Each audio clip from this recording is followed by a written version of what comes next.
رزقنا من قبل، کہیں گے وہ ایسا ہی ہم کو اس سے پہلے نہیں ملا تھا؟ اللہ فرمائے گا وہ ایسا نہیں ہے، وہ اتو متشابہا، بلکہ اس سے ملتا جلتا ہے، لیکن تم کھاؤ جو تمہارے من میں لذت چاہیے وہ اسی میں مل جائے گا۔ جنت کی نعمتوں کو ہم کیسے بیان کر سکیں میرے عزیزوں؟ پھر اس سے بڑی نعمت یہ ہے کہ جنتی کے لیے اتنی آزادی کہ وہ پوری جنت میں جہاں چاہے گھومے پھرے، سیر کرے، وہاں کی جنت کی نعمتوں کو دیکھے۔ جنتی کی کبھی خواہش ہوگی، وہ عرض کرے گا کہ مولا میں سیر و تفریح کے لیے تیرے اولیاء کا دربار دیکھنا چاہتا ہوں، اسے لے جایا جائے گا۔ اللہ تعالیٰ کے جو محبوبین ہیں اولیاء، ان کے پاس جنتی کو لے جایا جائے گا۔ میرے عزیزوں وہ کیا سہانا منظر ہوگا جب تم غوث پاک کو بھی دیکھ رہے ہو، غریب نواز کو بھی دیکھ رہے ہو، جسے چاہتے ہو اسے دیکھنے کی غرض سے تم جنت میں تفریح کے لیے، سیر کے لیے نکلے ہوں گے، یہاں تک کہ جنتی خواہش کرے گا کہ مولا میں تیرے رسول کے صحابہ دیکھنا چاہتا ہوں، مولا میں تیرے انبیاء کے محلات دیکھنا چاہتا ہوں، لے جاؤ اسے ابراہیم علیہ السلام کے پاس، موسیٰ علیہ السلام کے پاس، عیسیٰ علیہ السلام کے پاس، جتنے انبیاء ہیں سب کے دربار میں جاتا رہے گا، جنت میں سیر کرتا رہے گا۔ وہ وقت بھی کیسا ہوگا جب تم خواہش کرو گے مولا میں محمد رسول اللہ کے محل میں جانا چاہتا ہوں، کہا جائے گا لے جاؤ۔ وہ جنت الفردوس کے اعلیٰ مقام پر ہوں گے اپنے صحابہ کے ساتھ، لیکن زیارت تمہیں بھی ہوگی۔ رسول کریم صلی اللہ تعالیٰ علیہ وسلم کے دربار میں بھی جنتی پہنچیں گے، ہر ایک کو دیکھیں گے۔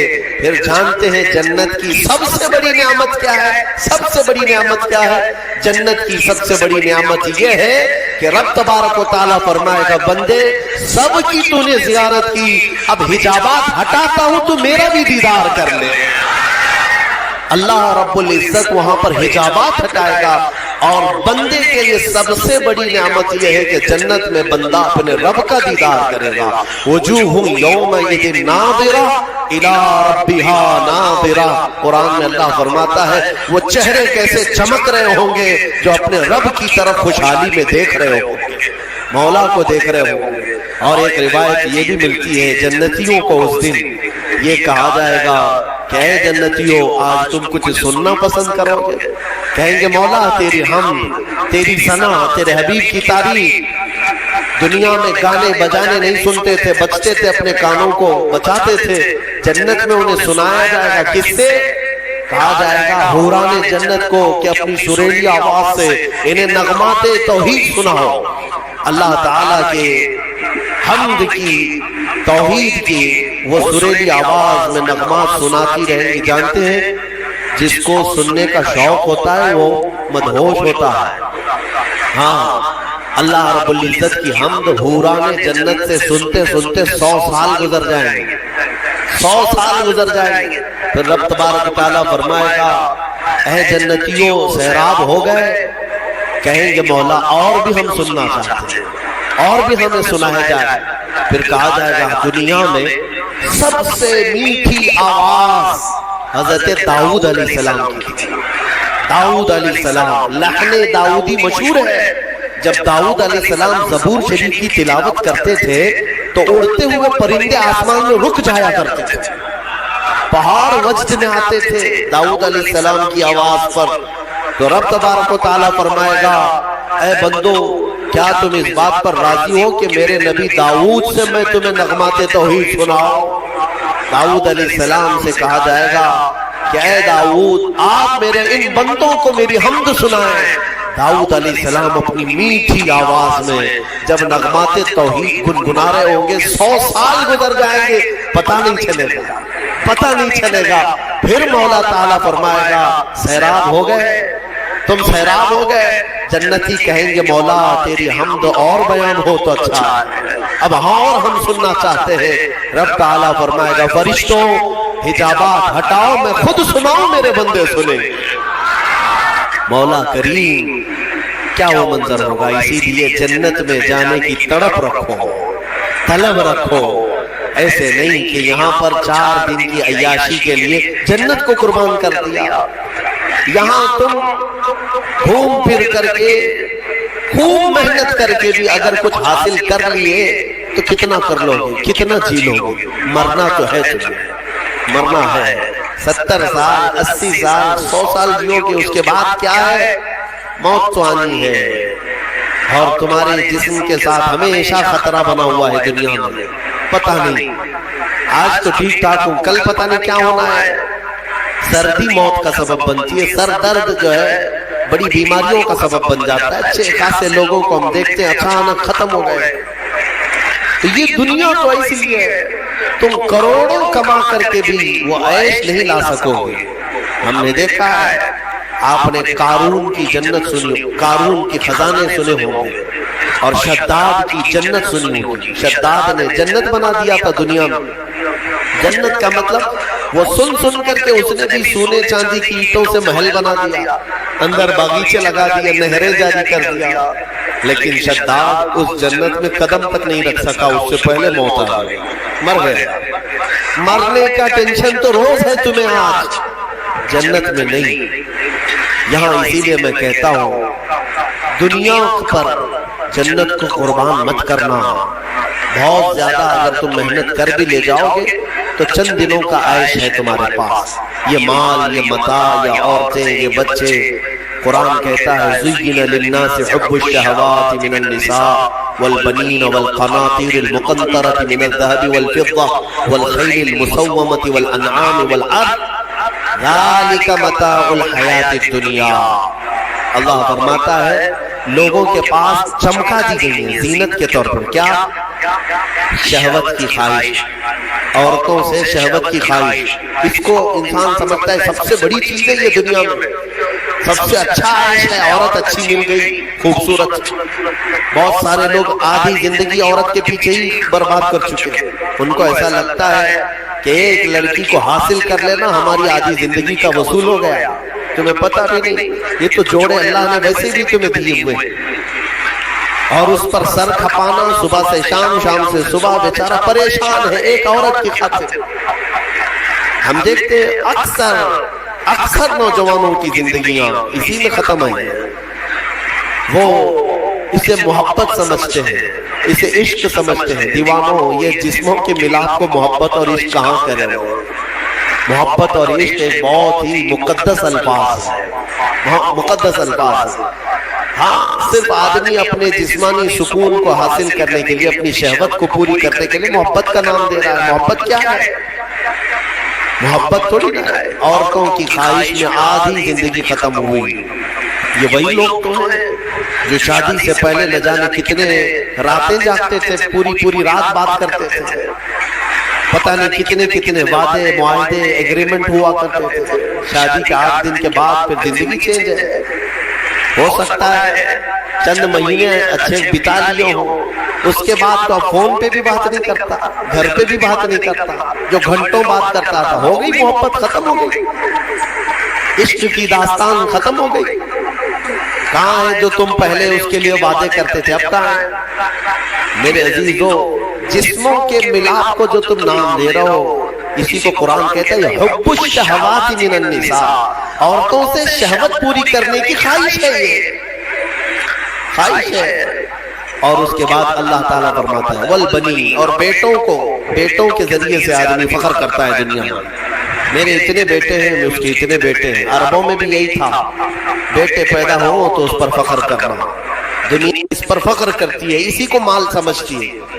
والقناطیر المقنطرۃ من الذهب والفضہ, اور سونے چاندی کے زیورات, اس کو سمجھتے ہیں کہ دنیا ہے ہمارے پاس, بہت مال ہے. یہ عورتوں کی عادت ہے, وہ اسی ہوڑ میں لگی رہتی ہیں پوری زندگی. بڑھاپا آ گیا, بال سفید ہو گئے, بوڑھی ہو گئی, لیکن سونے کی ہوس نہیں گئی. ابھی بھی کان کی بالیاں چاہیے, چوڑیاں چاہیے, نتھنیاں چاہیے, چاہے وہ قبر میں جانے سے ایک دن پہلے بھی کیوں نہ ہو. اور اماں جی سونا کسی کو دے دیں گی, نہیں ہوتا, کبھی نہیں ہوتا. وہ اس کے لیے جان سے زیادہ حفاظت کرنے لگ جاتی ہے. یہ سونا, اس کو بھی قرآن کہہ رہا ہے یہ دنیاوی متاع ہے جس پر تم فخر کر رہے ہو. سونے اور چاندی کے زیورات, اندازہ بھی نہیں, یہ قبر میں جاتے ہی سانپ بن جائیں گے. ہاں, اللہ تعالیٰ فرماتا ہے والذین یکنزون الذهب والفضہ، جن لوگوں نے سونا اور چاندی کو خزانہ کیا، جمع کیا، ولا ينفقونها فی سبیل اللہ، جو اللہ کی راہ میں اس کی زکاة نہیں دیتے تھے، فبشرہم بعذاب علیم، اللہ فرماتا ہے حبیب ان کو دردناک عذاب کی بشارت دے دو۔ جو لوگ سونا چاندی اکٹھا کر کے رکھتے ہیں کیا کیا جائے گا؟ یوم یحمى علیہا فی نار جہنم فتقوی بہا جباہہم وجنوبہم وظہورہم، اللہ فرماتا ہے قیامت کے دن جہنم کی آگ بھڑکا کر کے ان کی پیشانیاں، ان کے پیچھے کا حصہ، ان کے بازوؤں کو داغا جائے گا۔ یہ سونا چاندی کی ذخیرہ اندوزی پر ہاں زکوٰۃ دے دیا ہے تو پھر 100 تولے بھی پہنے رہو، ہمیں کیا فرق پڑتا ہے؟ اگر اس کا حق ادا کرتے ہو تو پھر جتنا رکھنا ہے رکھو۔ 3 چیزیں، اور اللہ فرماتا ہے والانعام والحرث، سواریاں، ایک سے ایک سواریاں لینا، انسان اس پر فخر کرتا ہے۔ عربوں میں بھی تھا، پہلے بھی تھا، آج بھی وہ گھوڑے لیتے تھے، اونٹ لیتے تھے، آج تم مرسیڈیز اور آڈی پہ فخر کرتے ہو کہ ہمارے پاس بڑی بڑی کاریں آ گئیں۔ سیم ہے زمانہ، اونٹ اس وقت مہنگی سواری تھی، آج تمہارے لیے مرسیڈیز ہے۔ ان مہنگی سواریوں پر فخر کرتے ہیں آج۔ اور پھر اس کے بعد والحرث، اور کھیتی باڑی، جائیداد، زمینیں تمہارے پاس کتنی ہے، تمہارے پاس کتنی ہے؟ آج کے زمانے میں اس پر بھی فخر ہے نا۔ ہمارے پاس کئی لوگ تعارف ایسی کرواتے ہیں، انٹروڈکشن، حضرت یہ فلاں صاحب ہیں، ان کے 20 ایکڑ جگہ ہے، ہاں 20 ایکڑ جگہ ہے، اسی پر ان کا پورا انٹروڈکشن ہوتا ہے، تعارف ہوتا ہے۔ یہ بعد میں کہا جائے گا کہ یہ مرد ہے، یہ انسان ہے، یہ مسلمان ہے، پہلے ہے کہ ان کی 20 ایکڑ جگہ ہے، یہ فخر ہے۔ دنیا میں انہی چیزوں پر فخر کیا جاتا ہے، اور اللہ فرماتا ہے ذالک متاع الحیات الدنیا، یہ سب دنیا کا متاع ہے، واللہ عندہ، اور اللہ کے پاس جو ہے وہ سب سے بہتر ہے۔ وہاں کیا ہے؟ اللہ تعالیٰ فرماتا ہے قل اُنَبِّئُكُم بِخَيْرٍ مِّن ذَلِكُمْ، اے محبوب آپ فرماتے کیا میں تمہیں بتاؤں ان سب سے بہتر کیا ہے تمہارے لیے؟ ان سب سے، یہ جو چیزیں جو تم فخر کر رہے ہو، ان سے بہتر کیا چیز ہے؟ اللہ فرماتا ہے کہ مرنے کے بعد قیامت کے دن تمہارے لیے جنات تجری من تحتها الانہار خالدین فیہا وازواج مطہرۃ ورضوان من اللہ۔ 3 چیزیں اللہ نے فرمائی، تم اگر صبر کر لے جاؤ یہاں پر، وہ باغیچے دیے جائیں گے جن کے نیچے نہریں بہہ رہی ہیں، وہاں کی ہوائیں مست، اور کیف و انبساط کی وہ خوشبوئیں تمہیں مست کر دیں گی۔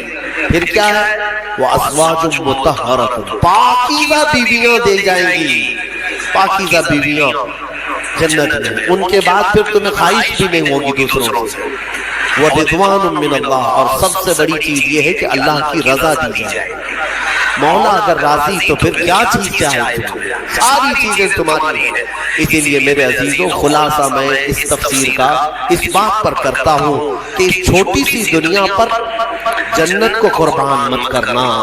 اتنی بڑی نعمت جو تمہارے لیے اللہ نے وعدہ کیا وہ بہت قریب ہے، بہت قریب ہے، بلکہ تمہاری آنکھیں بند ہونے سے پہلے بھی اللہ تعالیٰ اگر تم سے راضی ہوا تو جنت میں تمہارا ٹھکانہ بھی دکھا دے گا۔ 2 بھائی تھے، شارح مسلم نے ان کا نام لکھا ہے، ایک کا نام ربعی تھا، ربعی بن حراش، اور دوسرے ربیع، دونوں پائے کے بزرگ محدث ہیں۔ دونوں بھائیوں میں ایک بار تکرار ہونے لگی، کسی بات پر بحث ہو رہی تھی، اور دونوں نے قسم کھا لیا آج کے بعد ہم ہنسیں گے ہی نہیں، نہ ہنسنے کی قسم کھائی۔ اور کب تک نہیں ہنسیں گے؟ دونوں نے کہا، دونوں کی بحث یہ ہو رہی تھی کہ تمہارے اعمال کیا جنت میں جانے تک لائق ہیں؟ تم کس طرح کے اعمال کر رہے ہو؟ دوسرے نے کہا تمہارے ہیں اس لائق ہیں؟ تو دونوں نے کہا ہمیں تو پتہ نہیں، لیکن آج کے بعد سے، چھوٹے بھائی نے کہا میں اس وقت تک ہنسوں گا نہیں جب تک جنت دیکھوں گا نہیں، جب تک جنت نہیں دیکھوں گا تب تک ہنسوں گا نہیں۔ بڑے نے کہا ٹھیک ہے، یہی قسم میری بھی، میں بھی اس وقت تک نہیں ہنسوں گا جب تک جنت نہیں دیکھوں گا۔ زندگی ان کی ایسی گزری کہ انہوں نے مسکرایا بھی اس قسم کے بعد۔ اور شارح مسلم نے لکھا ہے اس میں چھوٹے بھائی حضرت ربعی ان کا انتقال ہو گیا، ان کا انتقال ہو گیا، اور لوگ آئے، اس وقت علماء تھے، محدثین تھے۔ جب انتقال کے بعد، اعلان کے بعد ان کو غسل دینے کے لیے لے جایا گیا، تو غسل کے تخت پر جب رکھا گیا تو بڑے بڑے علماء نے غسل دیا، غسل دے کر کے جیسے ہی فارغ ہوئے وہ تخت پر ہنسنے لگ گئے، تخت پر، غسل کے تخت پر ہنسنے لگے۔ لوگ ڈرے کہ زندہ تو نہیں؟ لوگوں ان کے بڑے بھائی نے کہا زندہ نہیں ہے، وہ اپنی قسم پوری کر چکا ہے۔ دوسرے بڑے بھائی حضرت ربیع جو تھے، ان کا بھی انتقال ہوا۔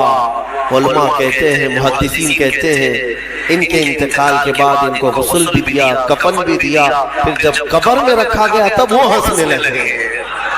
بزرگوں نے فرمایا ان دونوں نے قسم کھائی تھی اس وقت تک ہنسیں گے نہیں جب تک جنت دیکھیں گے نہیں۔ چھوٹے نے غسل کے تخت پر جنت دیکھ لیا، بڑے نے قبر کی گود میں جنت دیکھ لیا۔